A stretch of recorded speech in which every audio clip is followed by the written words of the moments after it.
Hey everyone. So I read a little bit more than last time. Also got a bit distracted with a personal projects. I was looking into entity relationship diagrams and database normal forms because I'm trying to, you know, set up the database or structure or architect the database. Let's put it that way, architect the database for a project I'm working on. We could talk about that. Let's talk about that a little bit. Actually, no, let's stick to one thing. Um, Other than that, I also where is my chat? I think I made further progress, right? So starting like straight from the beginning, right? We have A that is a symmetric real matrix, right? Symmetric meaning it is equivalent to its transpose. uh, and real value, n by n matrix, which defines some linear transformation. Uh, if that is the case, we an eigenvector of such a matrix would be a vector that when that transformation is applied to the vector, the transformation, the resultant vector is essentially the same vector scaled, and the scalar is what we call the eigenvalue. So that's the definition of what an eigenvalue is and what eigenvectors are, right? So moving on from there to eigenvalue verification, right? So computing, we'll begin with computing itself.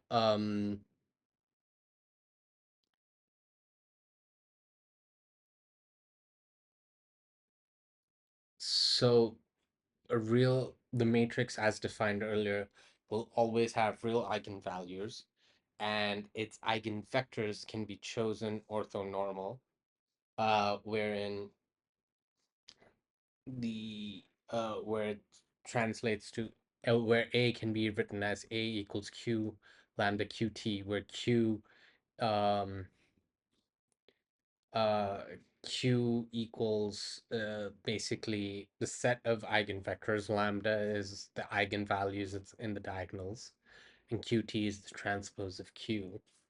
Q being, the set of orthonormal eigenvectors. Um, is one way to represent this.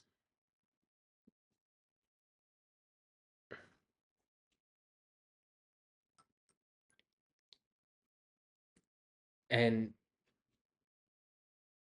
another way to interpret it is that like A is a linear transformation, so in a way it's defining a stretch of space, right? Right? Because there's some two or three or any dimensional space. And when you apply a transformation to that space, you change the space, right? Essentially, because space is space. I know that's weird, but like, I mean, we as humans have applied like, okay, we have our Cartesian space, right? That's like your traditional two-dimensional coordinate system. But really, vectors just have magnitude and direction. It doesn't matter whether you know, set it to any point in space, right? You can consider the zero vector of any space as the origin of that space, but it doesn't matter really. Um, so A changes that space, right? Fundamentally stretches it, right? Because it's a symmetric matrix and because it has eigenvalues and eigenvectors. Well, no, I don't think that's why. X transpose AX measures how A reshapes the length of X. Okay.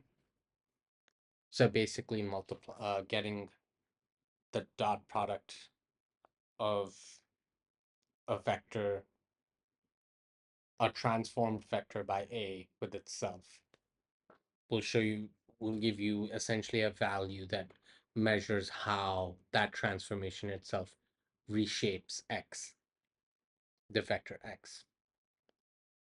Eigenvectors can point along the principal axes of that stretching, and eigenvalues give the stretch factors.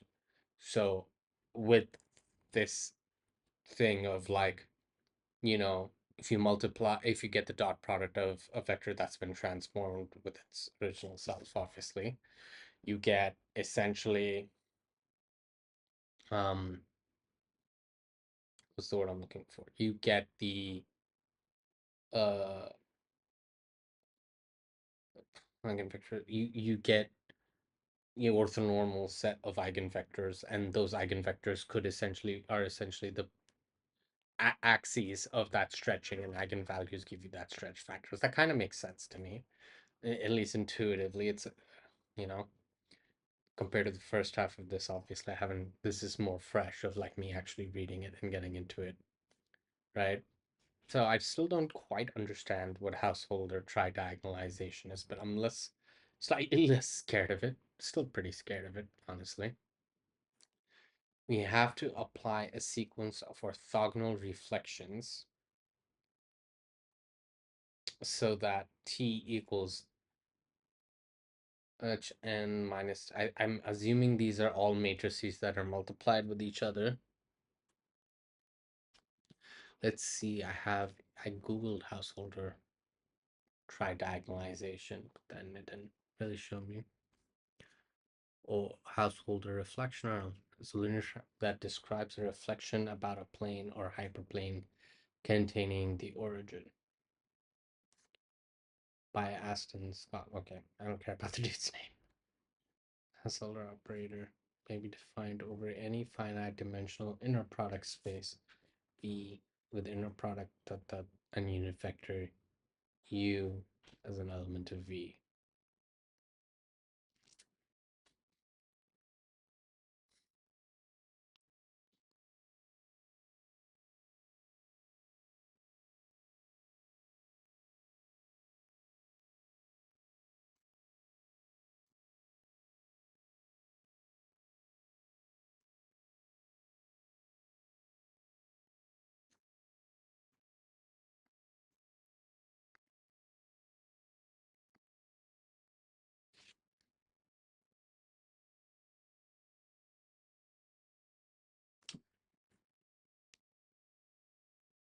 A little bit confused here.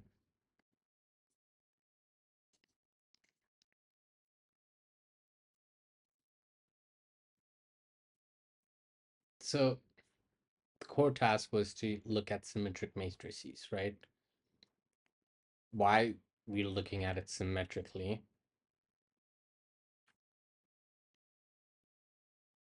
you know, um,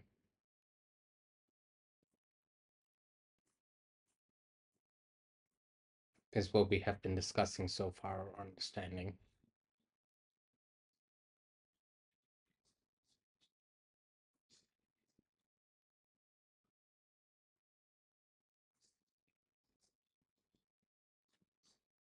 And then this is, so this is the real meat and potatoes of actually calculating or getting those eigenvalues and eigen vectors,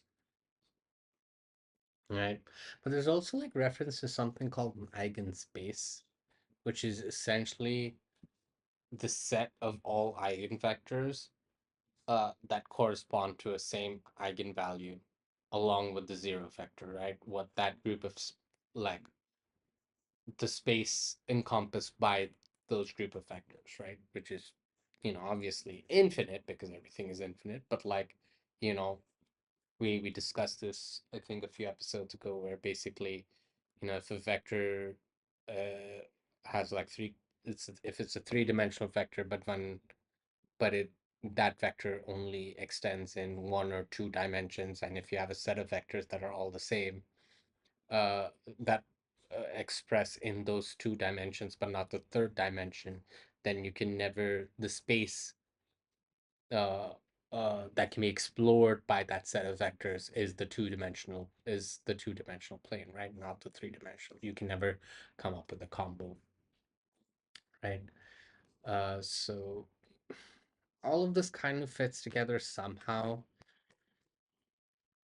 but I'm not like very good at this right now.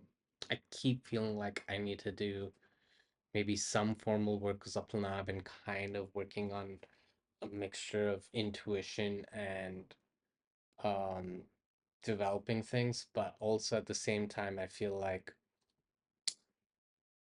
this is maybe something that I've gotten into that I shouldn't be getting into because this seems like way more difficult than I thought it would be. I'm not thinking of compromising per se, because part of the bigger vision of this channel was doing all kinds of crazy stuff from scratch in code, right? Obviously, with that focus on seeing the process of it and not just the outcome. Um, but like eventually wanted to do that. Fantasized about doing things like XGB from scratch. I technically did neural networks from scratch once for like college or something like that, but it was a long time ago, and like a basic neural network is not the same as say a transformer from scratch or something else, right? So trying to do that kind of stuff would be really nice, and that's kind of what I'm really trying to do. So I'm not really sure how to progress right now because I'm, spoiler alert, tired again. But I do want to keep revisiting it because like things do break through a little bit as long as I keep coming back to it. If I don't come back to it and I keep coming back to it with a mind space where I'm completely dead. Like yesterday I was completely dead. Today I'm not. But I'm generically a little bit tired because it's towards the end of the day. But I'm not like you know. Um so yeah, I think as long as I keep coming back to it, it'll work. And I'm starting to understand a little bit, right? But I more generically want to understand, like, okay, so we're looking at this symmetrically. What is the general idea behind eigenvalues and eigenvectors, and try and understand that more, outside of the context of symmetric matrices, because I feel like I'm jumping a few steps, even though I do understand what eigenvalues and eigenvectors are, right? And it makes sense that they exist outside of this like space of computation where we get to compute because we're computing in a very specific way here, or at least that's the exercise we're going to be engaging in, right? Which makes sense to me, right? Like not everything is a solvable problem, right? Um if a matrix resulting from a system of linear equations is singular, there's no solution, right? So it makes sense that only in certain situations certain things are feasible and doable. But because of my greater focus on making things feasible and doable, I think I've maybe missed out on uh, a more fundamental understanding of these things and why they're useful, which is kind of a bummer. But I'm sure we'll get there. I think I think that's it for today. I think we're just gonna keep it another short one because I spent some time, I moved the needle. Things don't feel as dense and scary, but I do need to understand what this whole business is. I kind of like super high level get it. Like you're doing some sort of reflection, right? The matrices that you yield are tridiagonal, which is non-zeros only on the main diagonal and the first off diagonals. I'm not sure what the first off diagonals means. I'm guessing this one. Um, I guess that would mean tridiagonal, but mm-hmm. Three, maybe? I don't know. And they're vastly cheaper to process in the next stage, where if you're performing successive QR factorizations with shifts, so t minus mu I, and mu is chosen cleverly to accelerate convergence. after enough steps, t minus mu I equals qr, t nu equals rq plus mu I.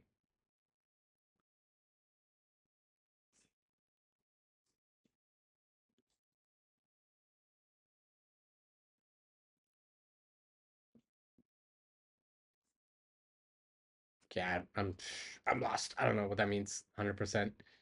After enough steps, T converges to a diagonal matrix of eigenvalues. As you go, you accumulate the product of those Q factors so that, okay, and thus recover the final orthogonal Q whose columns are the eigenvectors. Okay, this is what you get back. That makes sense. Get lambda, which is your array of eigenvalues, V, which is your matrix of eigenvectors.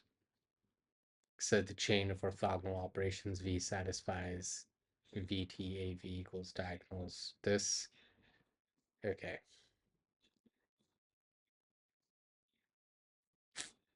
Okay. And all this stuff is important to understand for other cool stuff we do intend to be doing here, like um, spectral clustering and PCA. So it's important to get this right, I feel. And there's no rush. There is no rush. There's literally the rest of my life to figure this out. I just gotta make sure I keep coming back so that even though there's no rush, I actually get to it before I die.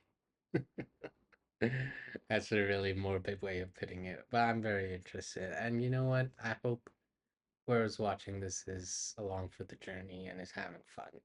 That's the most important thing, right? Well, I keep saying everything is the most important thing. Accepting pain is the important thing, or understanding is the most important thing, or thinking abstractly, or maintaining curiosity. Here's the fun truth that everything's important and nothing's important. Is that a contradiction? Hell yeah. Am I gonna clarify? Hell no. You'll get it when you're older, Sonny. All right. Have a good one, everyone. Goodbye.